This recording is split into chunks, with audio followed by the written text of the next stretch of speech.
सियासी लड़ाई जब अपने शबाब पर होती है तो जुबान तरकश हो जाती है और फिर उस तरकश से अलग अलग तरह के तीर निकलते हैं। ऐसे तीर जो चुनावी राजनीति की तकदीर तय करते हैं, ऐसे तीर जो तिल मिलाहटी पैदा करते हैं, ऐसे तीर जो तलखियों से लबरेज तरन्नुम सुनाते हैं। ऐसी ही तीरंदाजी हो रही है उत्तर प्रदेश के मुख्यमंत्री योगी आदित्यनाथ और समाजवादी पार्टी के अध्यक्ष अखिलेश यादव के बीच में।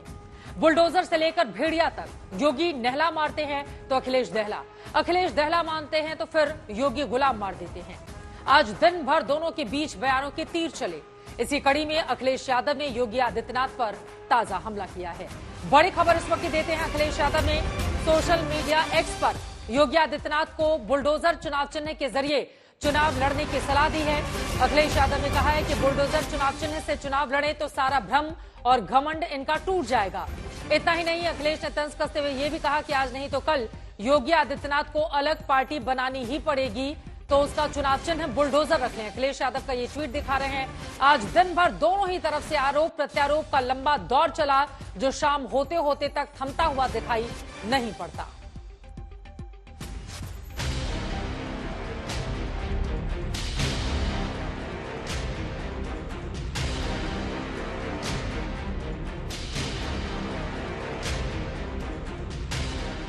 न उपचुनाव की तारीखों का ऐलान हुआ है, न चुनाव को लेकर किसी तरह की सुगबुगाहट है, न उम्मीदवारों के नाम पर चर्चा हुई है, कुछ नहीं हुआ है। मगर बावजूद इसके सीएम योगी आदित्यनाथ और समाजवादी पार्टी के मुखिया अखिलेश यादव के बीच गजब की तल्ख मिजाजी दिख रही है। नहले पे दहला, दहले पे गुलाम। बुलडोजर पे हर एक व्यक्ति के हाथ नहीं फिट हो सकते। इसके लिए दिल और दिमाग दोनों चाहिए। दिल और दिमाग दोनों चाहिए। बुलडोजर जैसी क्षमता और दृढ़ प्रतिज्ञा जिसमें हो वही बुलडोजर चला सकता है। दंगाइयों के सामने नाक रगड़ने वाले लोग बुलडोजर के सामने वैसे पस्त हो जाएंगे। बुलडोजर में दिमाग नहीं होता है, स्टीयरिंग होता है उसमें। स्टीयरिंग से चलता है बुलडोजर। उत्तर प्रदेश की जनता कब किसका स्टीयरिंग बदल दे या दिल्ली वाले कब किसका स्टीयरिंग बदल दें। और बुलडोजर जो है, जिनके लिए बुलडोजर बल व नाइंसाफी का प्रतीक है, मैं उन्हीं को बुलडोजर की मुबारकबाद देना चाहता हूं। तू डाल में पात वाला मामला चल रहा है। सुप्रीम कोर्ट ने जिस रोज से बुलडोजर एक्शन पर टिप्पणी की, तभी से अखिलेश यादव मुख्यमंत्री योगी आदित्यनाथ को घेर रहे हैं।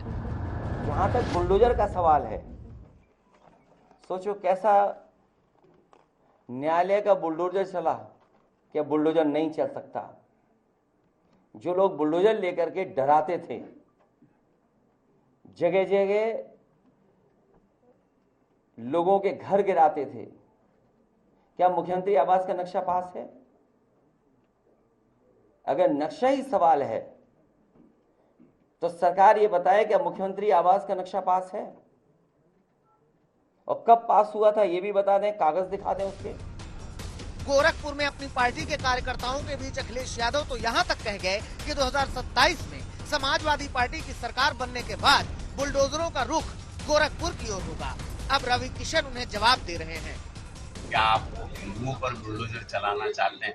क्यों आपने सिर्फ पूरे 25 करोड़ में इतने अनगिनत जिले उत्तर प्रदेश में क्यों आपने गोरखपुर का नाम लिया? तो क्या आप गुरु गोरक्षनाथ की पावन धरती पर बुलडोजर चला के हम हिंदुओं को या यहाँ के रहने वाले हिंदुओं को डराना चाहते हैं? बुलडोजर से कहानी आगे बढ़ी तो भेड़िया पर आकर अटक गई। मैं देख रहा हूं ना, इस समय कुछ आदमखोर भेड़िया प्रदेश के अंदर अलग अलग जनपदों में उत्पात मचा रहे हैं,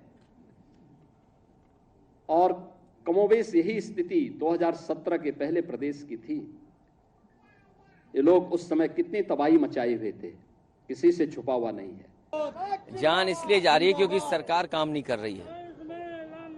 सरकार को काम करना चाहिए इस पे भी कि जहां इस तरह की घटना हो रही है, सरकार अपना पूरा विभाग लगाए और बच्चों की और परिवारों की जान बचाए।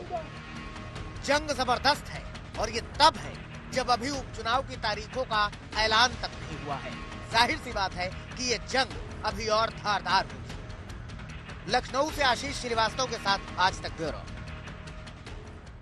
जुबानी जंग का आलम यह है कि एक पक्ष जैसे ही दूसरे पर वार करता है, दूसरे पक्ष की ओर से तुरंत ही पलटवार आ जाता है।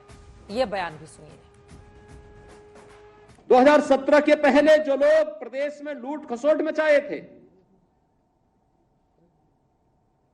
आज जब उनके सपनों पर पानी फिर चुका है,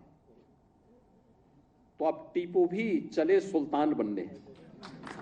सपना देख रहे हैं, सपना देख रहे हैं।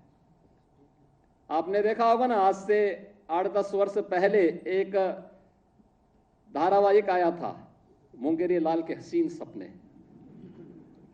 सपना देखना, वैसे भी इन लोगों को सपने ही दिखाई देते हैं।